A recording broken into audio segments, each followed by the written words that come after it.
Bueno, muchachos, estamos aquí para otra sesión del curso de Informática 2. Vamos a ir a plantear el concepto de sobrecarga, que es un concepto realmente sencillo, pero pues fundamental a la hora de hacer implementaciones ya más complejas, sobre todo hablando de programación orientada a objetos.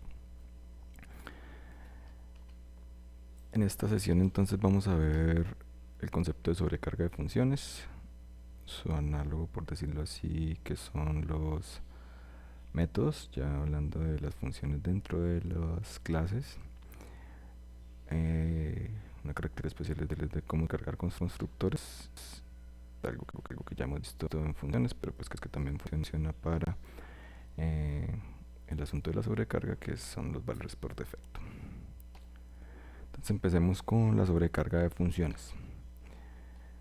La sobrecarga de funciones, pues como su nombre lo indica, es crear diferentes funciones con el mismo nombre, ¿cierto? Entonces ya hemos visto pues que, por ejemplo, si yo necesitara hacer una calculadora, el problema es que si necesito sumar enteros, sumar flotantes, sumar dobles, sumar decimales o incluso sumar un tipo de objeto que yo mismo defina, pues voy a tener inconvenientes, porque pues hemos dicho que lo ideal es que los nombres de las funciones pues parezcan a su funcionalidad, ¿cierto? Entonces lo ideal es que si yo voy a sumar, pues todo se va a llamar suma, ¿cierto? Obviamente yo podría poner una función que se llame sumar enteros, sumar flotantes, etcétera, etcétera, pero empieza pues como a no verse tan elegante la cosa, ¿cierto? Entonces la sobrecarga nos permite crear funciones que se llamen igual, pero que hagan cosas diferentes dependiendo de los parámetros de entrada, ¿sí? Aquí tenemos, por ejemplo, algo que se llama igual, en este caso no función, pero que los parámetros de entrada van a ser diferentes tanto en tipo como en cantidad, ¿cierto? Que es básicamente pues lo que queremos hacer. Hay que recordar entonces que los nombres de las funciones son iguales, pero que no estamos restringidos a la cantidad de parámetros. Vimos que una función puede tener tantos parámetros como yo quiera, de cualquier tipo, en cualquier, la combinación no es pues no tiene que ser que primero los enteros, primero los flotantes, después los x, no importa. Entonces digamos que para sobrecargar esto es una característica que es importante y además hace posible la sobrecarga, de hecho. Ahora entra el conflicto, ¿cierto? Que hemos visto que cuando se hace la compilación, pues cómo saber cuál función llamar, porque lo que yo voy a hacer es, por ejemplo, si yo voy a sumar y voy a invocar la función suma, entonces yo voy a poner suma 1 más 2, o perdón, 1,2, o suma 1.0 más 3, o suma carro más barco, podría ser, ¿cierto? Pero como ven, todo se llama suma. Realmente lo que pasa es que el compilador tiene unas reglas que le ayudan a definir cuál es la función que se está llamando. Si bien todas se llaman igual, él a través de unas reglas puede definir o saber cuál es la función que se está invocando en ese momento. Entonces, muy fácil pues, el número de argumentos, pero esto no sería suficiente. Yo puedo tener dos funciones que se llamen suma, que tienen 3 argumentos de entrada, pero esos son coincidentes, aún tengo que definir más reglas más allá de solo el número de argumentos, aunque por el número de argumentos pues yo puedo fácilmente descartar funciones que no son las que me están invocando en ese momento, ¿cierto?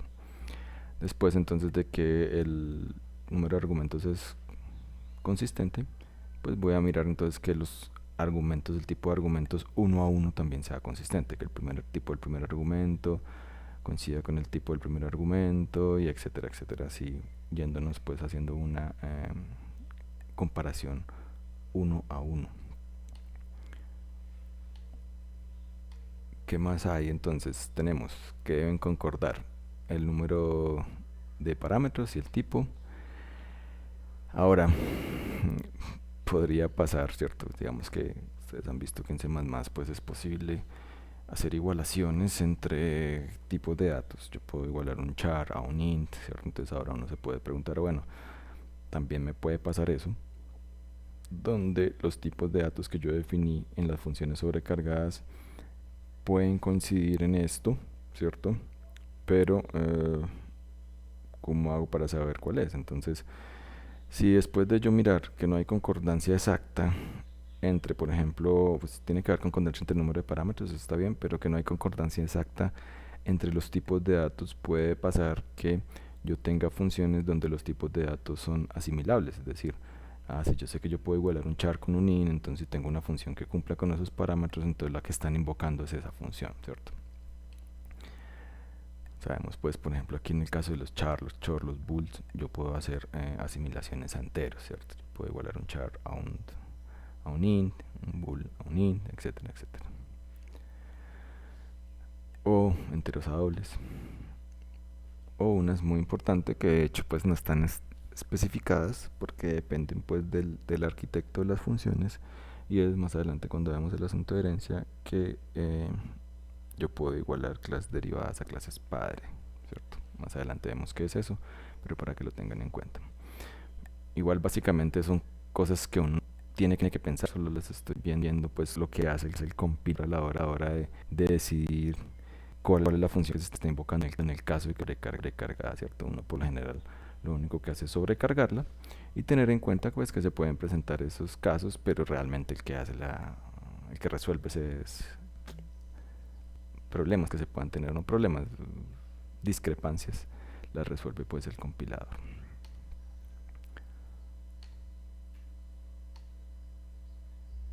Aquí les decía pues que también uno puede definir las concordancias en el caso de que sean clases definidas por uno, objetos definidos por uno.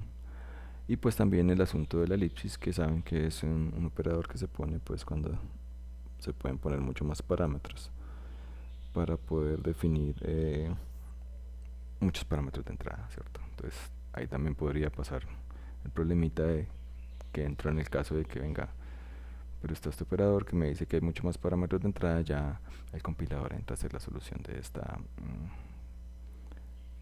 pues de resolver cuál es la función que se está invocando.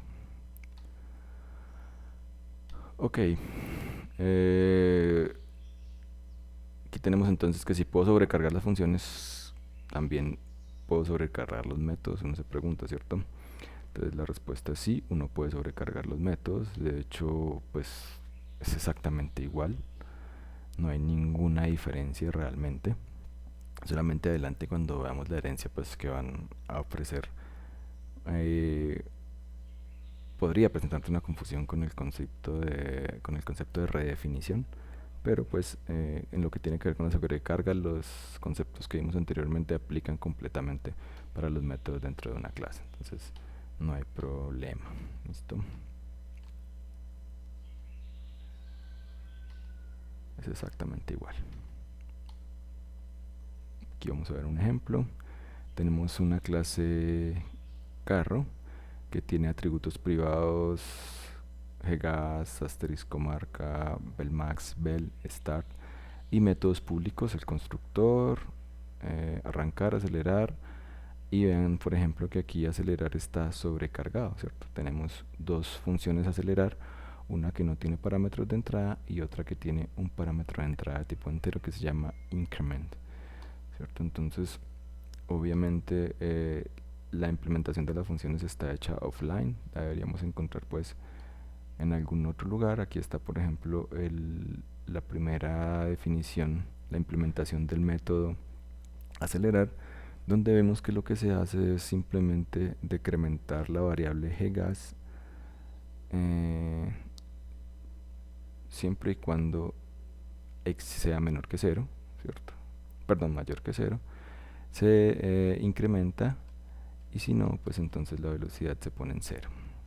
Como vemos no tiene ningún parámetro de entrada, todo se hace dentro del código predefinido, pero en el caso de la otra definición, de la otra implementación del método acelerar, pues tenemos la variable increment que entra como parámetro de entrada, que es, pues, como podría esperarse, el incremento que uno quisiera dar, ¿cierto? En el otro el incremento es definido, siempre se incrementa en 1 utilizando el operador más, y aquí el incremento es definido por el usuario o pues por el parámetro de entrada de la función.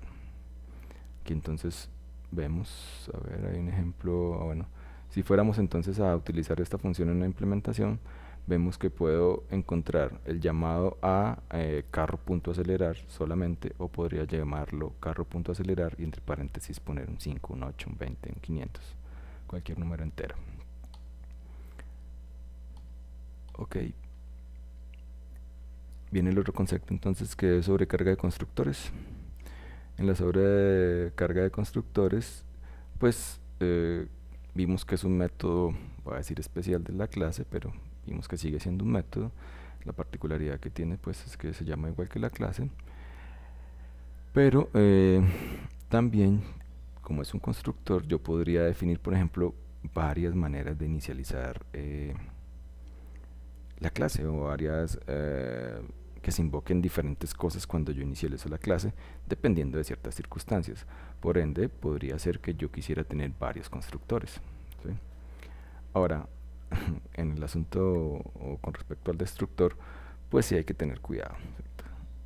Los invito pues como que reflexionen un poco por qué yo no debería tener varios destructores, ¿sí?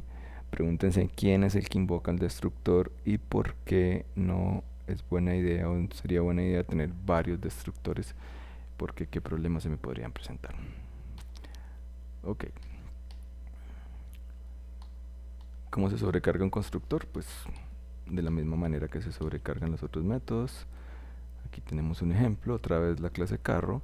Si lo vemos, el constructor está sobrecargado. Aquí tenemos constructor que no recibe parámetros y aquí tenemos un constructor que recibe de hecho 1, 2, 3 parámetros de entrada, ¿sí? Aquí tenemos la implementación de el constructor sin parámetros. Como vemos, todos los valores o atributos privados de la clase en este caso se inicializan con unos valores por defecto, y en el caso de el otro constructor en su implementación, pues es esperado que los valores con los cuales yo voy a iniciar, no necesariamente son todos, pero en este caso se escogieron 3 de los parámetros que se quieren inicializar y van a depender pues de los parámetros de entrada, ¿sí? Entonces, en eso yo podría tener las dos invocaciones, donde por un lado puedo simplemente hacer todo en cero como se vio, o puedo desde el inicio. Hay un constructor, muchachos, que también, digamos, está definido por el constructor de copia, que de hecho se declara automáticamente, pero pues uno también puede sobrecargarlo, ¿cierto? ¿Por qué puede sobrecargarlo? Pues porque realmente cuando yo hago copias de los objetos, pues no necesariamente yo siempre quisiera copiar absolutamente todos los valores. Puedo incluso ejecutar algunos métodos intermedios para hacer algunas verificaciones o filtrar información, qué sé yo. Es decir, yo puedo definir qué quiere decir que yo haga un objeto igual a otro, ¿cierto? Entonces tengo la oportunidad de hacer una copia, ¿cierto? Entonces, ¿qué se ve por acá, ¿cierto? Entonces aquí tenemos, yo lo cojo y todo, tenemos un instanciamiento de la clase carro, pues que vimos anteriormente, que se llama deportivo, con parámetros de entrada. Fíjense que estoy utilizando, estoy invocando el constructor en el cual tiene parámetros de entrada, y por lo general uno podría utilizar esto, ¿cierto? Instanciar hacer otra instancia de la clase carro que se llame carreras, en este caso, y la voy a hacer igual a deportivo, pero la forma de invocar o hacer la copia es de esta manera, ¿cierto? Entonces yo hago como si tuviera un constructor, véanlo aquí, carro carreras, y hago un constructor que tiene un parámetro de entrada. En este caso el parámetro de entrada que tiene ese constructor es una instancia de la misma clase carro, ¿cierto? Entonces lo que esperaríamos nosotros es que por ejemplo estas variables de acá, cuando yo haga la inspección de los valores de esas variables en la clase carreras, pues hayan sido copiados desde la clase deportivo, ¿cierto? Desde la instancia, perdón, de la clase carro que se llama deportivo. Entonces, si yo pregunto por deportivo, velocidad máxima, pues me va a dar que es 50, ¿cierto? Y si yo pregunto por carreras, que es la otra instancia de esa clase, por su velocidad máxima, pues yo esperaría que también tenga el 50, ¿cierto? Como les decía, uno puede definir que se copie y que no se copie. Entonces, la idea es que uno pueda sobrecargar el constructor de copia, ¿cierto? Ese, pues hay una definición por defecto, y cuando uno crea una copia, pues es el constructor que se ejecuta, ¿cierto? En teoría, pues uno, lo que les decía, puede dejar ese y esperar que se hagan copias completas, ¿cierto? Lo que se denominan como copias superficiales, es decir, que se copie cada miembro, ¿cierto? O decidir qué es lo que yo hago con esa copia, ¿cierto? Lo vemos aquí de esta forma. El constructor de copia se ve igual al constructor, lo único es que tiene un parámetro de entrada de este tipo que, como vemos, es un parámetro de la misma clase, una instancia de la misma clase que entra por referencia, ¿cierto? Aquí hay un ejemplo con la definición en la implementación. Tenemos entonces acá la misma clase carro, tenemos tres versiones del constructor. Esta sin parámetros, la que vimos en la implementación anterior, y esta nueva que corresponde a el constructor de copia de la clase carro. Pues en este caso, esperaría uno que lo que voy a hacer es sobrecargarla, ¿cierto? Entonces, ¿qué tenemos acá? El constructor normal, que ya habíamos visto, que incluso agregamos pues esta característica. Si tenía fíjense aquí en algo, esto es un puntero. Este puntero de acá se define utilizando memoria dinámica, pues como para garantizar que esa memoria se asigne del heap y pues maximizar la probabilidad de que podamos tener variables, ¿cierto? Sabemos entonces que al haber hecho esto, en el futuro, cuando hagamos el destructor, todo lo que se defina a través de memoria dinámica debe ser eliminado a través del destructor, porque en el destructor por defecto no sabe que esto va a ser eliminado. Entonces debemos escribir la implementación del destructor para poder hacer la eliminación de este y toda la memoria dinámica que se defina dentro de la clase. ¿Listo? Tenemos el otro constructor, ¿cierto? Que a diferencia del otro, pues no tiene un valor por defecto, sino que el valor se asigna depende del parámetro que se haga. Igual se define de forma dinámica la memoria para ese puntero, pero el valor ya de inicialización corresponde al valor del parámetro, pues, que se ponga en el parámetro de entrada. Se tiene aquí entonces el constructor de copia. Fíjense en lo que se hace. Yo defino que copio, en este caso estoy copiando del parámetro de entrada de la instancia de un objeto de la misma clase que me pongan. Voy a copiar la marca, voy a copiar la velocidad, voy a copiar el start, voy a asignar memoria para este y voy a copiarle lo que tenga en ese valor, ¿cierto? Entonces fíjense que de hecho se hace pues a través de la invocación del método que se utiliza para traer esa variable a partir de la clase que se definió, pues del método que se definió en la clase, perdón. Aquí están pues los otros métodos, normal. Lo que les decía aquí, fíjense que en el destructor se está eliminando la variable que se definió a través de memoria dinámica. Las otras no se eliminan porque pues la eliminación se hace automáticamente a partir del garbage collector, pero todo lo que sea por memoria dinámica hay que decirle, obligarlo, por decirlo así, a que elimine esa variable.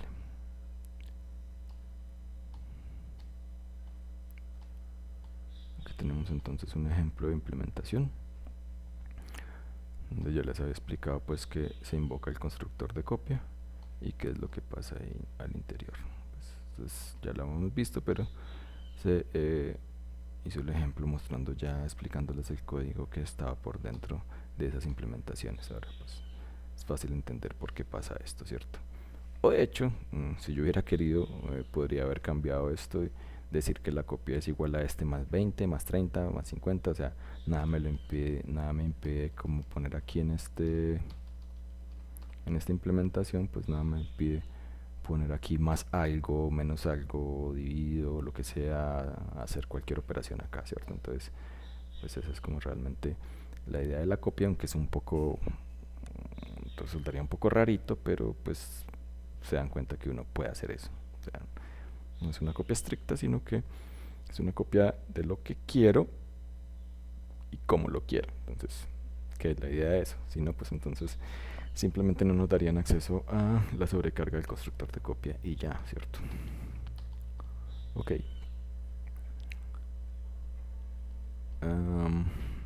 Seguimos por acá. Los valores por defecto. Pues esto ya es como un recorderis de algo que vimos cuando estábamos hablando de funciones. Recuerden pues que uno puede definir dentro de ya en la implementación de la función, uno puede decir que tengo valores por defecto. Recuerden que se hace cuando tal vez yo tengo demasiados, o no demasiados, no, muchos parámetros de entrada, y muchos de esos pues mantienen fijos en muchas de las pruebas que yo vaya a hacer, ¿cierto? Entonces yo lo que hago es esos que son más importantes, que cambian con más frecuencia, los voy a dejar de primeros, y conforme va disminuyendo la frecuencia con la que los uso, pues los voy a dejar al final, ¿cierto? Al final voy a poner como el que menos uso, pues porque es por lo general va a mantener el valor, pero saben que nos permite entonces hacer este tipo de cosas. Si bien la función, por ejemplo carro, este es un ejemplo del constructor que tiene 1, 2, 3 parámetros de entrada que son ggas, marca y belmax. Todo este es un entero, este es un asterisco. Pues aquí vemos que, por ejemplo, en el caso de marca se está definiendo un valor inicial o un valor por defecto que es Mazda, y en el de belmax se está definiendo un valor por defecto que es 80. Nos permiten este tipo de cosas, por ejemplo, hacer esto, donde yo únicamente estoy definiendo este 10 que correspondería al ggas y Renault que correspondería a Mazda, ¿cierto? En este caso yo podría simplemente haber puesto carro deportivo 10, y eso pues sabría que estoy definiendo una instancia de carro que se llama deportivo, que tiene valor ggas 10, cuya marca va a ser Mazda y la velocidad máxima va a ser 80, ¿cierto? Entonces, también vimos que esto no tiene sentido, yo no puedo dejar espacios, y exactamente no puedo dejar espacios porque realmente no sé si en este espacio hay 1, 2, 3 o cuántas variables hay, porque puede pasar, ¿cierto? Por lo que dijimos que puedo poner todas las que yo quiera, entonces realmente la única forma de saber cuáles son las variables que corresponden a estos valores es que yo pueda hacer un emparejamiento 1 a 1. Sí, en este caso voy a tener la ambigüedad y tal vez me voy a preguntar que tengo una función que tengo 5 parámetros y aquí tengo 3, pero aquí hay una en el hueco, entonces no sé si aquí hay 2 y aquí hay otra, no sé, ¿cierto? Entonces esto no tiene sentido, no tiene sentido que se ponga, porque el compilador no va a ser capaz de resolver este problemita, no va a ser capaz de saber cuál de los constructores estoy llamando, ¿cierto? Entonces siempre tienen que estar, las que no se ponen son las que van a lo último, ¿cierto? Entonces para que lo tengan en cuenta. Ok muchachos, pues en resumen, el asunto entonces de la sobrecarga pues es un concepto sencillo, muy útil en el momento de entender todo este asunto de que tengo esa opción de poner el mismo nombre de las funciones, pero debo tener en cuenta pues esas características que vimos, obvio, para que el compilador pues no vaya a colapsar. Sin embargo, pues cuando no sea posible hacerlo, yo creo que no va a ser capaz el compilador no va a ser capaz de generar el código binario, y nos va a generar algunos errores que sean tan fáciles de entender, no lo sé, pero en todo caso pues ya están familiarizados con el concepto de sobrecarga, al menos una parte. Queda por definir entonces el asunto de la sobrecarga de operadores, que es lo que vamos a ver en el siguiente video, pero espero pues que con esta sesión hayan entendido a qué corresponde la sobrecarga.